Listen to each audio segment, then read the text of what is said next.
So here I am in the palette shop that we just created, and now what I want to do, or the first thing that I want to do, I want to add the collections that we created in the content library, and then from there on we're going to work on the design of the palette shop to make it very nice and presentable for our audience. So the first thing that I'm going to do is that I'm going to come up here and all tracks, I'm going to remove this. So if I hover on the title, you see this 6 dots, and then you see number, and then you see the remove collection button. I'm going to talk about this too, but for now, let's remove this old track so we can start adding our collection. So I'm going to click on the remove button and then approve it. So we have a blank slate so we can work off of. So I'm going to start adding the collections. The first one I want to add is the guided meditations. There were just 2 tracks. The second one, the sleep music collection, and the third one, healing music collection. So we have all our 3 collections added.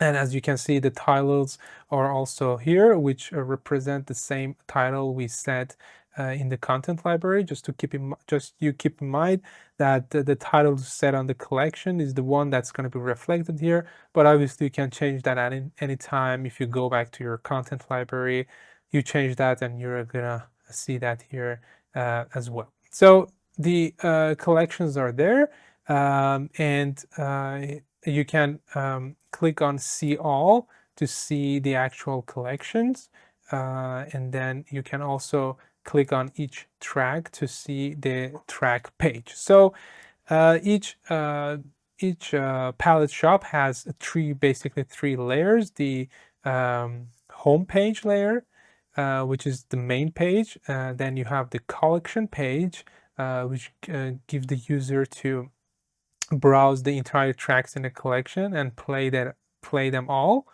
And then you also have the track page, which allows the user to listen to the individual track.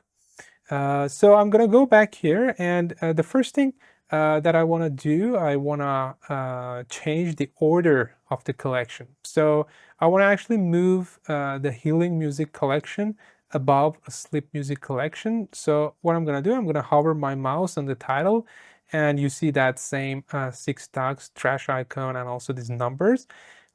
I'm going to grab that 6 dots and then move it up so it places above the sleep music collection. So you can change all the collections, but I'm happy with this order. So the second thing I want to do, I want to decide how many tracks I want to represent on homepage. So you can actually decide in each collection how many tracks you want to represent on homepage.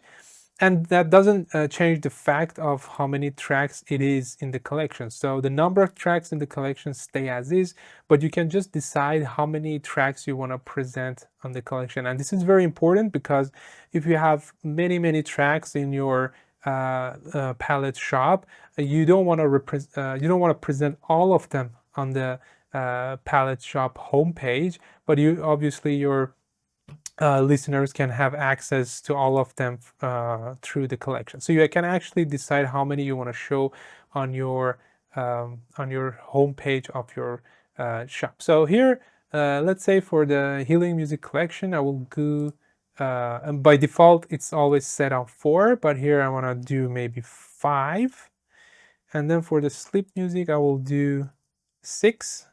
So there are not 6 tracks; there are only 5. So in that case, I will probably do 3 here, or maybe just leave it 4. So we're gonna have 2, 5, and then 4 tracks for the sleep music collection. So that's good.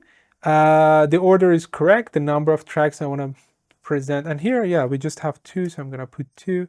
So the order is good. The number of tracks featured is set. And the next thing that I want to do, I want to make this change the arrangement in a way so it looks better on the screen. And what I want to do, so since we have two, I want to make these cards wider, so it takes up this entire space. In order to do that, if you hover on each card, you see this little square that says resize card. You can see it in all cards. So if you click on that, you will see four options. This is the default one. You have the horizontal option, you have the vertical option, and then you have the large option. So you have four options you can choose from. In this case, I would go with the horizontal one. So I'm going to do that for that one. And there we go. So we have set that. I'm going to do that for the other collections as well. So for this one, I'm going to go perhaps large. That's nice. And so one large and four in the next to it. And then here I will go perhaps go something vertical. So there you go. So I'm going to do four verticals like that. So yeah, this way you can make your shop looks much better and organized, and that's pretty much it. But before finishing this lesson, I also want to mention that once you set it on the desktop view, which is the current view, you can actually preview how it's going to look like on mobile. It's important to do that. If you go up here, you see this desktop preview and also the mobile preview. So I would highly recommend you to check what you do on mobile as well to make sure it looks good, because many people are gonna visiting your shop through mobile. And the last thing, I'm gonna just add a more proper bio. In order to do that, you just click on the current bio and you can actually edit in the spot. So I have already write the text, so I'm gonna paste it here, and there you go. I think it looks much better, and we're gonna continue with the shop page settings in the next lessons.